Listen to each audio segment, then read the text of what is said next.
बड़ा अपडेट है paper leak case से जुड़ा हुआ। सीबीआई ने चौथे मेडिकल स्टूडेंट को भी अब हिरासत में ले लिया है।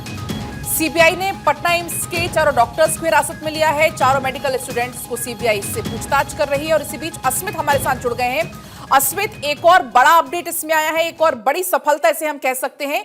अब जो एम्स के डॉक्टर्स हैं वो भी अब हिरासत में, उनसे अब पूछताछ होनी है। बिल्कुल बड़ा अपडेट है इस पे पलक। देखिए 4 मेडिकल स्टूडेंट्स को सीबीआई ने हिरासत में लिया है और हम एम्स में मौजूद हैं। एम्स के डायरेक्टर जीके पॉल हमारे साथ एक्सक्लूसिव बातचीत करने के लिए मौजूद हैं। सर, क्या सीबीआई कब पहुंची थी टीम यहाँ पे और आपके कितने स्टूडेंट्स को लिया गया यहाँ पे?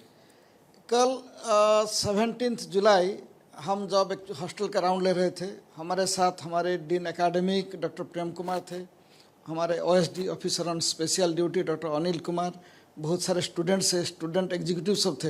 हम एक्चुअली हॉस्टल का राउंड ले रहे थे। हमारा एक स्टूडेंट का फंक्शन होने वाला है, बहुत बड़ा फंक्शन, उसके प्रिपरेशन के लिए हम राउंड ले रहे थे। उसी समय सीबीआई टीम, ये लगभग 3:30 बजे होगा, आके एक स्टूडेंट को लेके गए।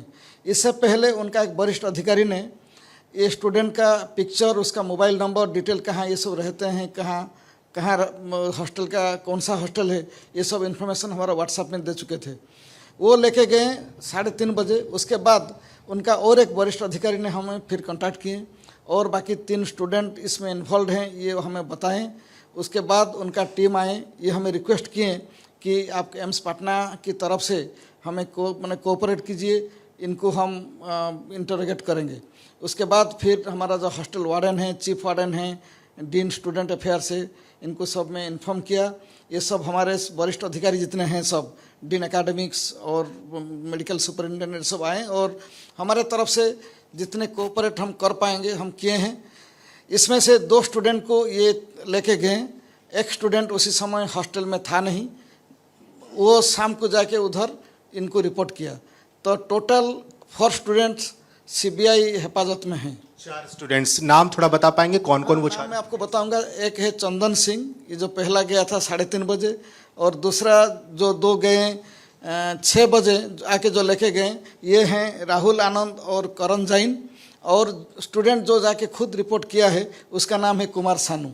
आगे सर एम्स क्या कार्रवाई करती है, क्योंकि आपके स्टूडेंट्स रहे हैं वो, तो क्या आप लोग कैसे देखते हैं? हमारे स्टूडेंट्स है, इसीलिए हमें तो एक दुख की बात है कि ऐसे हमारे स्टूडेंट्स इसमें इन्वॉल्व हैं।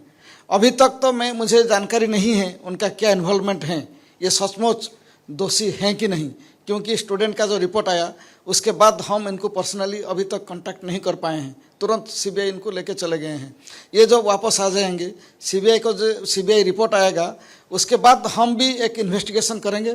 अगर ये सचमुच दोषी हैं, एम्स प्रशासन की तरफ से जरूर कार्रवाई होगा। आपको कभी ऐसा कुछ इन्वॉल्वमेंट पता चल पाया था इतने दिनों में? हमें कुछ भी मालूम नहीं था। हमारे स्टूडेंट बहुत मेरिटोरियस होते हैं जो एम्स पटना में एडमिशन लेते हैं। ये तो पूरा टॉप लेवल स्टूडेंट्स है, 100-200 रैंक में आते हैं जो एम्स पटना में एडमिशन लेते हैं, क्योंकि एम्स पटना सारा देश में बहुत ऊपर रैंक में है। तो इसीलिए हमें इतने सारे जो ब्राइट स्टूडेंट हैं ये भी इसमें इन्वॉल्व होंगे, हम तो कभी सोच भी नहीं सकते थे। एम्स पटना फैमिली, पूरा डॉक्टर्स, टीचर्स, फैकल्टी सब एक्चुअली शॉक में हैं कि ऐसे कैसे हुआ है। हम एक्चुअली बहुत ये हम दुखी हैं कि ऐसे हुआ है।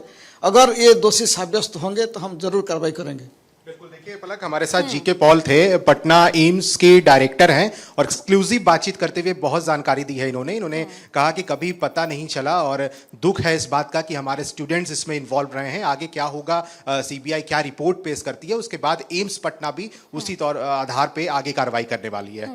अस्मित, लेकिन क्या कुछ इसमें जानकारी मिल रही? चारों की भूमिका क्या संदिग्ध पाई गई, कैसे क्या कुछ जानकारी है? क्योंकि इसमें बड़ा एक्शन हुआ है, चारों को हिरासत में ले लिया, पूछताछ इनसे अब होगी, जाहिर सी बात है अब पूछताछ में कई और खुलासे होने वाले हैं।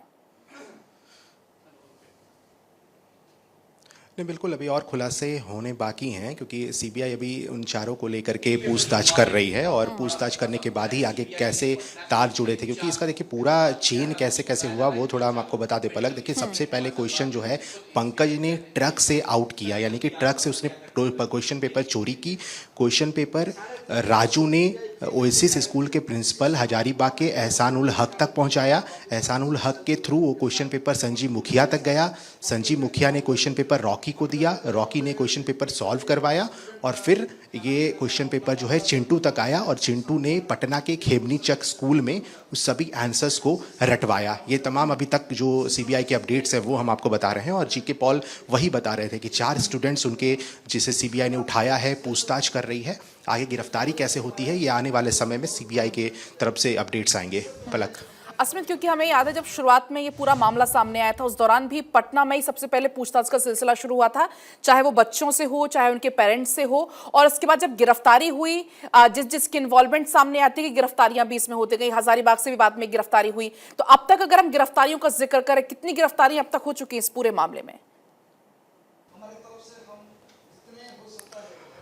नहीं, कुल मिला के अब तक 40 से ज़्यादा गिरफ्तारियां हो चुकी हैं पलक, और अलग अलग जगहों पे गिरफ्तारियां हुई हैं। सबसे पहले हजारीबाग में गिरफ्तारी हुई, झारखंड, यूपी, बिहार, कई राज्यों में इसके तार जुड़े हुए हैं। संजीव मुखिया किंगपिन है और उसकी तलाशी अब भी सीबीआई को है। सीबीआई चाहती है कि जल्द नतीजों तक पहुंचा जाए। यही कारण है कि कई टीम्स जो है इसमें लगी हुई है, काम कर रही है और संजीव मुखिया तक पहुँचने के लिए तमाम जो आरोपी हैं उनसे पूछताछ हो रही है। उनके जवाब जो है तलाशे जा रहे हैं कि आखिर संजीव मुखिया कहाँ छिपा है, क्योंकि बहुत ज़्यादा लोगों ने नहीं बता पाया कि लोगों ने बता नहीं पाया उन्होंने कि संजीव मुखिया है कहाँ। ये ज़रूर बताया गया कि वो देश के किसी भी कोने में हो सकता है। क्योंकि जिस तरीके से एक के बाद एक पूरा नेक्सस कैसे चल रहा था, कई सारे सवाल इसके बाद क्योंकि खड़े हो रहे हैं। अगर हम बात करें नीट पेपर लीक मामले में, अब दिल्ली में आज इसमें सुनवाई चल रही है, 40 से ज्यादा याचिकाएं इसमें सुनवाई चल रही है। तो दिल्ली से लेकर पटना तक कैसे पूरा ये नेक्सस फैला हुआ था, कानो कान किसी को खबर नहीं हो रही थी। जैसा कि अभी आप जिक्र भी कर रहे थे, जो 4 डॉक्टर सब जो हिरासत में लिए गए हैं, इनका पूरा धंधा ये कैसे चल रहा था, लेकिन कानो कान किसी को खबर नहीं थी। कई सारे सवाल अपने आप इसमें खड़े हो रहे हैं अब। नहीं, बिल्कुल बहुत सवाल खड़े हो रहे हैं और इसी को लेकर के सीबीआई इन्वेस्टिगेट भी कर रही है पलक। देखिए, जिन लोगों को अब तक हिरासत में लिया गया है उनसे यही सवाल तलाशे जा रहे हैं कि आखिर इस पूरे नेटवर्क का मास्टरमाइंड संजीव मुखिया कहाँ है, क्योंकि ये काले साम्राज्य जो है संजीव मुखिया के वो सामने आए हैं। संजीव मुखिया ने अपने ये नेटवर्क के लिए उसने 30 ऐसे एम्प्लॉय रखी थी जो पेड एम्प्लॉय थे, जो काम करते थे उनके लिए। उनके करीबी लड़कों को संजीव मुखिया ने बाइक दे रखी थी, पैसे देता था वो। तो एक बड़ा फर्म के तौर पर ये नेटवर्क चलाता था संजीव मुखिया। और सिर्फ नीट पेपर का मामला नहीं है, बिहार भर्ती पर सिपाही परीक्षा का भी पेपर लीक में संजीव मुखिया का अहम हाथ रहा है। तो वहाँ तक पहुँचने के लिए कोशिश है कि जिन जिन आरोपी को सीबीआई फिलहाल उठा रही है पूछताछ के लिए, उनसे यही पूछा जाए कि आखिर संजीव मुखिया का ये नेटवर्क कितना बड़ा रहा है, कब कब किस किस हालात में क्वेश्चन पेपर आउट हुए। और पंकज की जो गिरफ्तारी हुई हो, इसलिए गिरफ्तारी हुई है क्योंकि उसने क्वेश्चन पेपर ट्रक से चुराया था और ट्रक से चुराने के बाद ही क्वेश्चन पेपर वहाँ के प्रिंसिपल तक पहुँचा, प्रिंसिपल ने संजीव मुखिया तक पहुँचाया और फिर जो है उस क्वेश्चन पेपर को सॉल्व करवाया गया। सॉल्व करवाने में पटना एम्स के 4 मेडिकल स्टूडेंट्स का हाथ रहा है, इसकी संभावना पूरी है। पटना एम्स के डायरेक्टर जीके पॉल ने भारत 24 से एक्सक्लूसिव बातचीत में ये जानकारी दी है कि बिल्कुल हमें इस बात का अंदाजा भी नहीं था। ये दुख है कि हमारे स्टूडेंट्स इसमें इन्वॉल्व थे। हालांकि देखिए, अभी सीबीआई जो रिपोर्ट सौंपेगी उसके बाद ही आगे इन्वेस्टिगेट और जारी होगा। पटना एम्स भी इस पे इन्वेस्टिगेट करेगा। इन्वॉल्वमेंट निकल कर सामने आती है तो उन पर कार्रवाई भी जरूर की जाएगी, ये भी उनकी तरफ से कहा गया। फिलहाल बहुत आपका शुक्रिया तमाम जानकारी के लिए।